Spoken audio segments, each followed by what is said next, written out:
ખજૂરની season હવે ચાલુ થઈ ગઈ છે, પરંતુ હું આજે આવી ગયો છું એક એવી જગ્યાએ જે રાજકોટમાં સૌપ્રથમ છેલ્લા 72 વર્ષોથી આ ખજૂર વેચે છે. પણ એમની પાસે કઈ કઈ ખજૂરની વેરાયટી છે હાલો તમને બતાવું. સૌથી જૂનામાં જૂની 50-60 વર્ષ પહેલાથી જે શરૂઆત થઈ હતી ને એ આ ખજૂર. આ જાયદી કહેવાય, જે કહેવાય ને કે ડોક્ટર સજેસ્ટ કરે બ્લડ માટે, બોન્સ માટે, ને નાના છોકરાઓને માટે બહુ ગ્રોથ માટે બહુ સારું, હેર્સ માટે એના માટે આ કપ ખજૂર આવશે, કે આ તમરા ખજૂર આવશે, આ બુમાન આવશે. ખાવામાં આપણે થોડોક આમ ચવર ટાઈપ રહીએ અને બહુ મજા આવે ખાવાની. કહેવાય ને કે ખજૂરનો કિંગ ઓફ ડેટ્સ એ મેજર.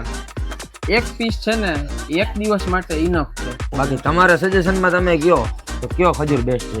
કપ બેસ્ટ છે. ક્વોલિટી તો આની જે છે આ બધાના જે ગણ છે ને બધા ખજૂરના અલગ અલગ થોડાક ગણ બન છે, એ બધાના આમાં છે. Kandoi Bazar Chowk, Premila road, Vitthaldas Narayandas, MV traders, જૂનું રાજકોટ.